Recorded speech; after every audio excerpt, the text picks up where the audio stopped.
Quero dizer que eu estou muito feliz.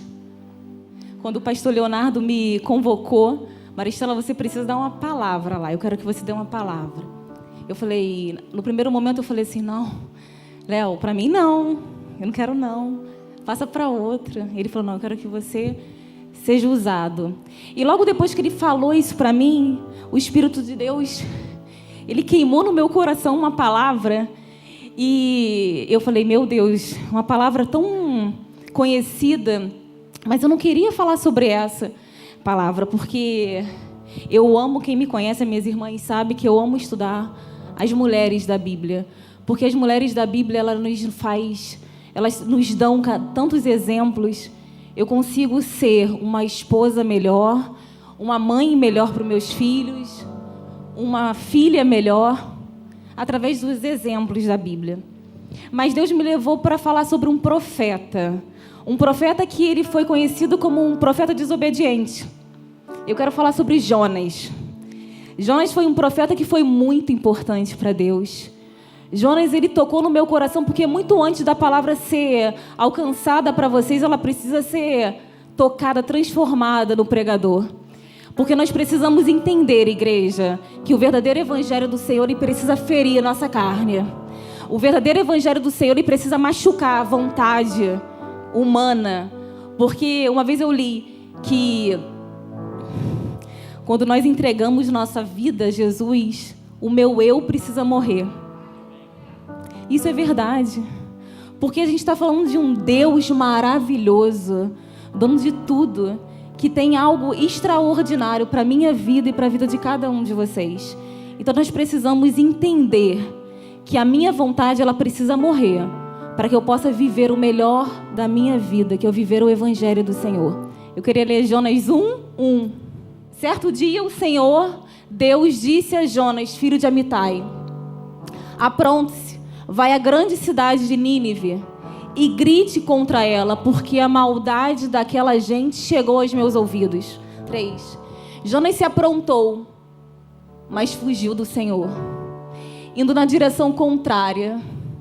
Ele desceu a Jope e ali ele encontrou um navio que estava de saída para a Espanha. Pagou a passagem e embarcou a fim de viajar com os marinheiros para a Espanha, para longe do Senhor. Na minha palavra está escrito Tarsis, mas é o mesmo, né? No entanto, Deus mandou um forte vento. Se prenda nessa parte. Deus mandou um forte vento e houve uma tempestade no mar. Muitas vezes as tempestades que acontecem na sua vida não é o diabo, não. Deus manda para te dar uma sacudida, para me dar uma sacudida, para que eu possa voltar para o encontro de Deus. Era tão violenta que o navio estava em perigo de se partir ao meio. Os marinheiros ficaram com muito medo e gritavam por socorro, cada um ao seu Deus. E para que o navio ficasse mais leve, jogaram a carga no mar. Porém, Jonas tinha descido ao porão e ali havia se deitado e caído num sono profundo. Mas o capitão do navio encontrou ali e disse: como que você está aí dormindo? Levanta-se, peça socorro a seu Deus. Pode ser que ele tenha pena de nós e não deixe a gente morrer. Eu quero parar aí. Vamos fechar nossos olhos, vamos agradecer a Deus, porque Deus se faz presente essa noite. Nós precisamos vir para a casa de Deus já enchendo. Deus, que eu seja tocada, que eu seja transformada, que Deus possa falar para mim. Essa palavra precisa ser para mim, Senhor. Senhor, meu Deus, meu Pai, obrigado por essa noite. Obrigado, Senhor, por estarmos na Tua casa, Senhor. Nós estamos aqui porque nós Te amamos, nós estamos aqui porque nós Te adoramos, Senhor. Espírito Santo de Deus, que não seja Maristela, porque eu não sou capaz, Senhor, mas seja o Senhor através da minha vida, Senhor. Senhor, que o Senhor possa ver em nós um solo fértil, onde a palavra possa ser plantada, Senhor, e através de nossas vidas, outras vidas possam ser restauradas, Senhor. Assim eu declaro em nome do Senhor Jesus Cristo. Amém? Como o pastor fala, mais forte, igreja. Não é para mim, não. É para Deus. O pastor fala isso, a gente tem que aprender. Amém? Então, Deus colocou para mim essa palavra. E quando, do princípio, Jonas era um profeta, ele ouvia a voz de Deus. Como muitos de nós ouvimos a voz de Deus. como muitos de nós somos mulheres, homens de Deus, mas que por um momento a gente decide que a nossa escolha é melhor do que a escolha do Senhor. E a gente pensa assim, Deus é tão misericordioso, Deus é tão bondoso, que Ele vai mudar a rota da minha vida. Não, Deus é muito bom, Ele vai mudar, Ele vai fazer o que eu quero. Nós precisamos entender, igreja, que a rota do Senhor não vai ser mudada. A rota do Senhor vai ser prevalecida. Nós, como servos, como filhos amados, precisamos querer voltar para a presença do Senhor. E Jonas, ele foi designado, Deus ordenou que Jonas fosse para Nínive. Todo mundo conhece essa história. Nínive era uma cidade perdida, era uma cidade má, conhecida por toda a província, onde matava crianças, matava grávidas. Era uma cidade horrorosa. E Jonas colocou no seu coração que aquela cidade não merecia ser salva. E Deus colocou muito no meu coração que quantas vezes a gente acha que nosso marido, por não vir à igreja, a nossa esposa, por ser arredia, não merece ser salva. Quantas vezes a gente acha que nosso vizinho não merece ser salvo. E Jonas, ele tomou a decisão, ele se levantou e ele foi contra a vontade de Deus. Isso acontece com a nossa vida, muitas vezes. Eu lembro, quando eu vim morar aqui na Barra com o Reinaldo, eu casei, eu vim morar. Eu tinha uma família feliz, eu tinha um filho de 1 aninho lindo, eu tinha um marido muito maravilhoso, mas eu não tinha, na verdade, a nossa igreja era na ilha, a gente não... Eu deixei de ir, porque as coisas do mundo, as festas de criança, eu não bebia, eu não me drogava, eu nunca fiz nada demais. Mas eu comecei a ter amizade com pessoas do condomínio, e a gente deixava de ir para a casa do Senhor por causa das festinhas dos amigos, dos filhos. E eu lembro, eu falo muito isso com os jovens, você pode ter um carro do ano, você pode morar num lugar maravilhoso, mas quando você não tem a presença de Deus, algo falta na sua vida. Algo falta, assim, porque é algo insubstituível o amor de Deus. Aquele buraquinho que fica, bebidas, drogas, mulheres, namoros, não vai se substituir. Nós precisamos entender que esse vazio só pode ser preenchido pelo Senhor. Mas Jonas, ele decidiu ir, porque ele não apoiava aquela decisão de Deus. E ele foi, ele pegou, eu me pego muito nas palavras. Jonas desce para Jope, Jonas entra no navio e ele desce para o porão. É assim a nossa vida quando não estamos com Deus. A gente é um abismo que puxa para outro abismo, que puxa para outro abismo. A gente vai descendo. E Jonas, imediatamente, quando ele desceu para aquele navio, ele dormiu. Porque quando nós estamos no pecado, a gente não consegue enxergar. Você já reparou? Quando você sai, quando você é liberto, quando você é salvo, você fala assim, por que eu fazia essas coisas? Porque você está no pecado, então a gente fica cego. E Jonas permaneceu dormindo no meio daquela tempestade. Quando Deus habita na nossa vida, gente, o pecado não pode mais existir.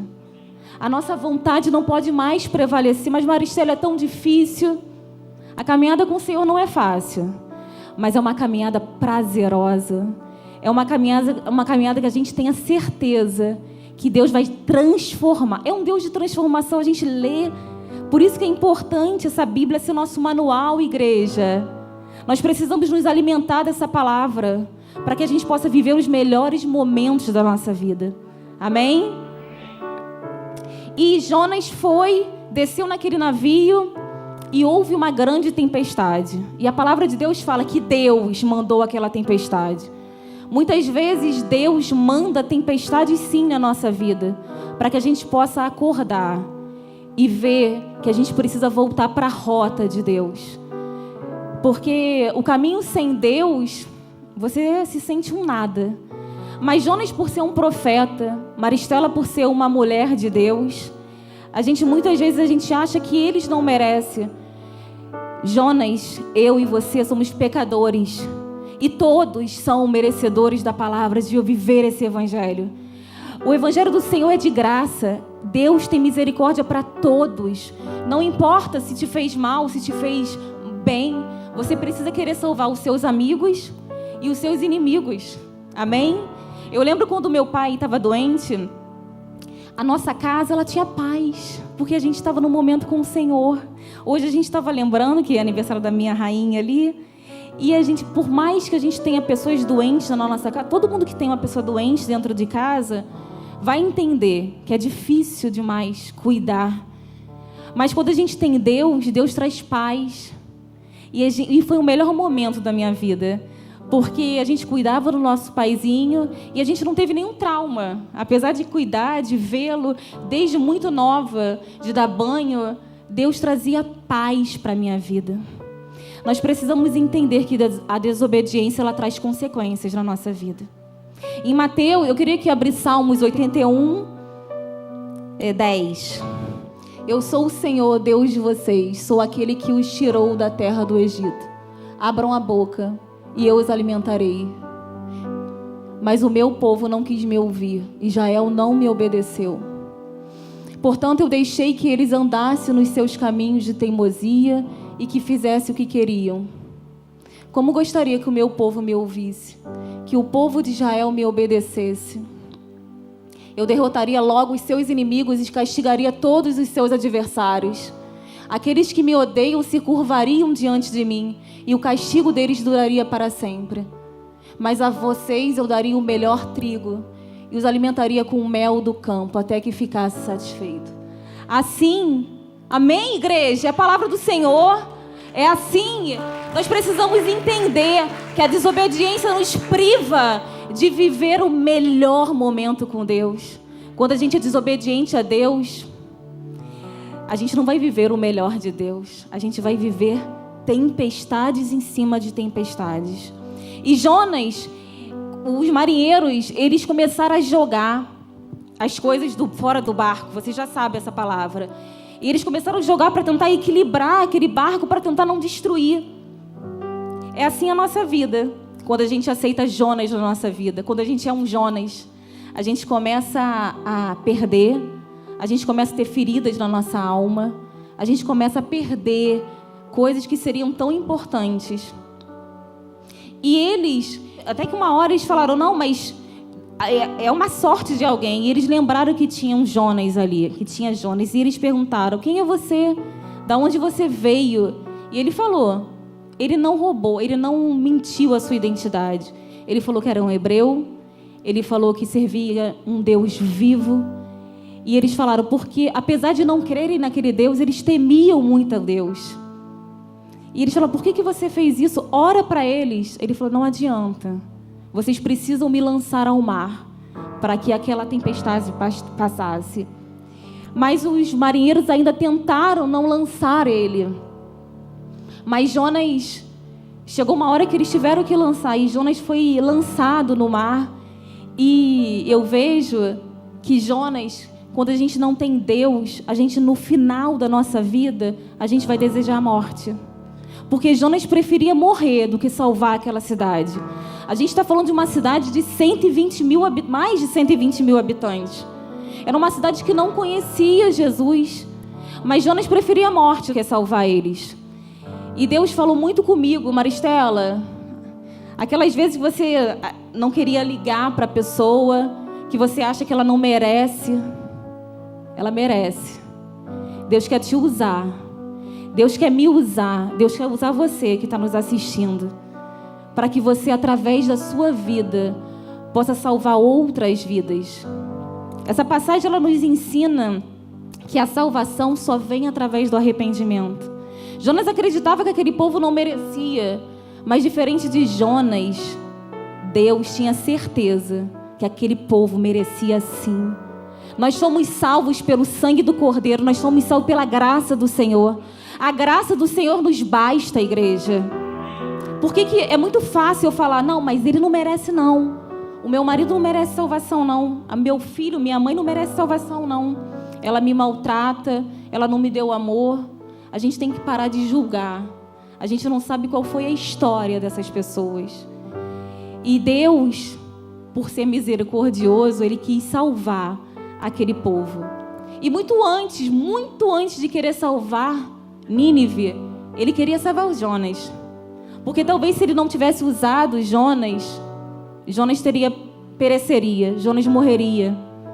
Porque a gente fala, mas por que Deus quer que eu vá até lá? Por que logo Deus quer que eu salve, fale de Deus para aquela pessoa? Muito antes de querer salvar, ele quer te salvar. Ele quer tirar o seu coração de duro. Ele quer tirar o seu coração de pedra e trazer de volta o coração de Deus. Porque eu estou salva, mas eu acho que o fulano não merece ser salvo. Todos nós merecemos. Eu vejo muito essa palavra no apóstolo Paulo. O apóstolo Paulo, 1 Timóteo 15, 1, ele fala, dentre todos os pecadores, eu sou o mais pecador. Cara, o apóstolo Paulo, ele pregava o evangelho e ele convertia muitas pessoas. Mas eram muitas pessoas mesmo, milhares de pessoas. E ele declarava, eu sou o mais pecador dentre todos. Antes mesmo do apóstolo Paulo ser Paulo, ele era matador. Ele matava cristãos, eles não acreditavam em Deus. Ele falava mal do Senhor. Que homem maravilhoso. Mas quando ele teve um encontro com Deus, quando ele teve um encontro verdadeiro, genuíno, a vida daquele homem foi transformada. E ele passou por dificuldades, ele foi preso, mas em nenhum momento, igreja, ele duvidou do amor de Deus. Porque ele teve um encontro verdadeiro com Deus. Essa palavra nos mostra que nós precisamos amar os nossos amigos e principalmente os nossos inimigos. A gente precisa saber que os nossos inimigos muitas vezes estão lá, como aquele povo de Nínive, que nunca ouviu falar a voz de Deus, que nem sabe quem é Deus. Nossos amigos que estão no mundo, nossos amigos que estão perdidos, a gente precisa salvar a igreja. Nós precisamos ser a igreja fora da igreja. O amor de Deus, ele precisa transbordar na minha vida. Eu tenho que ser obediente a Deus. Eu não sei se você hoje é um Jonas. Eu não sei se você hoje é um ninivita. Mas Deus é um Deus de segunda chance. Deus é um Deus que quer te resgatar. O diabo deve ter ficado furioso, porque ele pecou, ele foi tirado. Mas nós não, nós pecamos todos os dias. E Deus tem misericórdia da gente todos os dias. Deus nos ama, Ele nos ama incondicionalmente. Ele só quer que a gente tenha um coração aberto, um coração de uma criança, um coração verdadeiro. O livro de Jonas, sem dúvida, é uma das maiores provas que não há limite para o perdão divino. Os ninivitas nem queriam ser salvos, nem pediram para ser salvos, mas eles salvaram, mas Deus quis salvar. Em Jonas 2, quando os marinheiros, eles jogaram Jonas no mar. Pode colocar Jonas 2 aí. E muitas pessoas falam assim, não, mas o peixe, Deus mandou um peixe grande para engolir Jonas. Muitas pessoas acham que foi uma forma de castigo. Eu não vejo assim. Eu vejo que foi um livramento do Senhor. Talvez, eu tenho certeza, se aquele peixe não tivesse ali, Jonas ia morrer. E ele não seria salvo. Muitas vezes Deus nos leva para um deserto para que a gente possa ser tratado. Porque somente no deserto a gente não tem água, a gente não tem amigos, a gente não ouve a voz de ninguém, a gente só consegue ouvir a voz de Deus. E Jonas ficou lá durante 3 dias. Imagina que aflição. Mas a gente está falando de um Deus que é misericordioso, um Deus maravilhoso, que quis dar uma segunda chance para Jonas.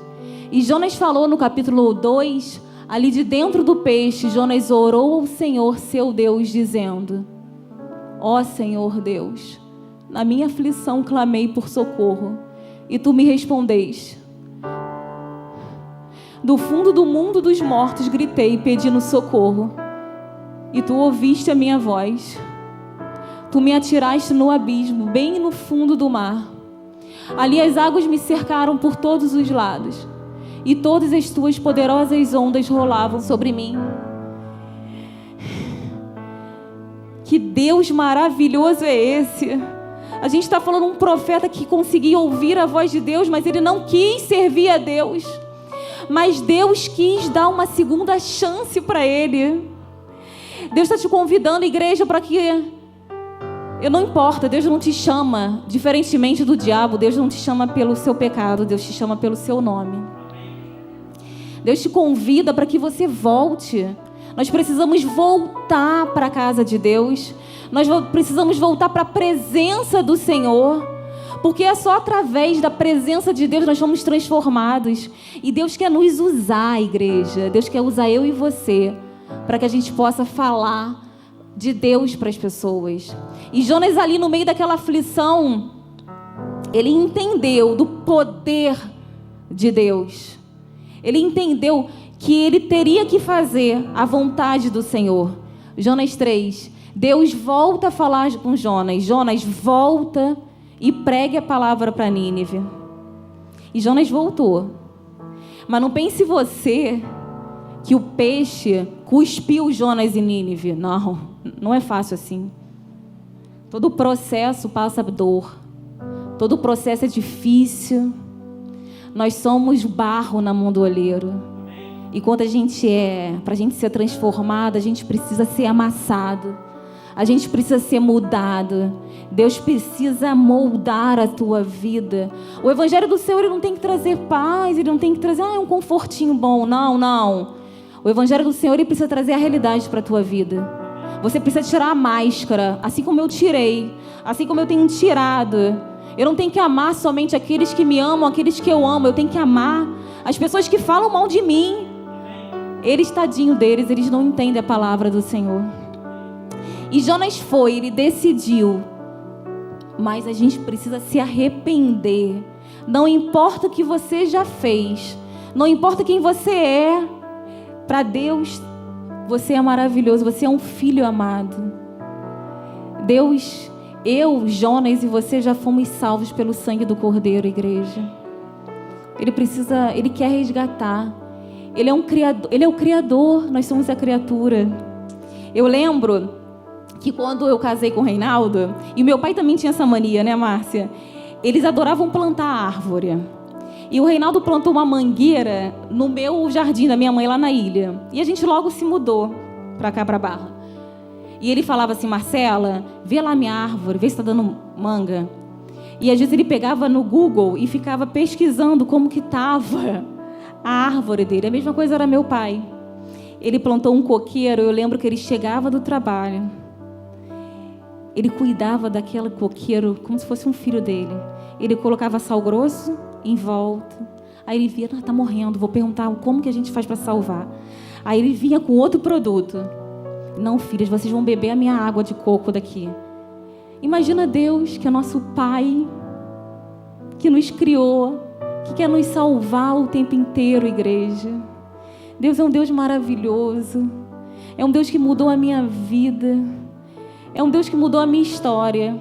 E Ele não quer mudar apenas a sua história através de você. Ele quer mudar outras vidas. Amém? Acabando a minha palavra, eu queria ler Mateus. Jonas, apesar de ter sido um profeta... Não, Jonas pregou o evangelho do Senhor. Ele foi para Nínive. Ele pregou e toda aquela nação foi salva. A gente está falando de um homem pequenininho que só foi falar a palavra de Deus e todos foram salvos. Nós precisamos entender que a palavra do Senhor precisa ser pregada em tempo e em fora de tempo. Amém? Em Mateus, não precisa abrir, em Mateus 12, 38 fala: então alguns dos escribas e dos fariseus tomaram a palavra dizendo: mestre, quiséramos ver da tua parte algum sinal. Mas ele lhe respondeu e disse: uma geração má e adúltera pede um sinal. Porém não se lhe dará outro sinal, senão o profeta de Jonas. Jonas foi lembrado. Pois como Jonas esteve 3 dias e 3 noites no ventre da baleia, assim estará o Filho do Homem 3 dias e 3 noites no seio da terra. Igreja, essa palavra é muito forte. Sem dúvida nenhuma, Jonas era um profeta. E ele ficou 3 dias e 3 noites no ventre daquele peixe. Isso é um sinal profético, como Deus, que representa a morte e a ressurreição de Jesus Cristo. Deus não vai mandar outro sinal. Chegou o tempo de nós nos arrependermos, de nós voltarmos para a casa do Senhor. Porque outro sinal, ele não vai ser mandado. Porque senão esse sinal seria... Nossa, esse sinal não foi tão importante. Ele deu a maior prova de amor, que foi dar o seu único filho por mim e para você. Que você possa entender. Você que nunca ouviu a palavra de Deus, ou você que está com Jonas na sua vida, que você possa se arrepender e voltar para a presença do Senhor. Amém? Senhor, no mesmo espírito, igreja, que vocês fechem seus olhos, que vocês sintam a presença do Senhor, que vocês possam viver o sobrenatural de Deus. Jonas, ele não queria ouvir a voz de Deus, ele não queria cumprir os mandamentos do Senhor. Ele pagou um preço, ele precisou pagar um preço. Assim como nós vamos pagar um preço, se nós escolhermos vivermos longe da presença do nosso Pai. Quanto mais eu conheço a palavra, mais eu vejo que Deus é maravilhoso, que Deus é perfeito e eu sou mais pecador. Nós precisamos ver que eu preciso me diminuir para que Deus possa crescer na nossa vida. O mundo aparentemente ele parece ser muito bom, mas ele só te dá momentos de felicidade. Se arrependa, igreja, porque está chegando o tempo. Deus está chegando, que é uma igreja avivada. Eu lembro que na primeira live que nós fizemos aqui, eu falei que o dono do tempo parou o tempo para que a gente pudesse ver o que estava faltando na nossa vida. O que a gente estava dando desculpas. Não, hoje eu não consigo orar. Não, para a igreja hoje eu não vou, não, estou muito cansado. Ler a palavra nem pensar. O dono do tempo parou esse tempo para que você volte ao primeiro amor. Para que você volte a viver o melhor amor do mundo. E que através da sua vida, vidas sejam alcançadas, vidas que aos olhos humanos nem merecem serem salvas. Mas aos olhos de Deus, Deus não olha como a gente olha. Que a gente possa ver aos olhos do Senhor. Que Deus possa falar contigo através dessa palavra. Que a gente possa viver o sobrenatural do Senhor. Amém?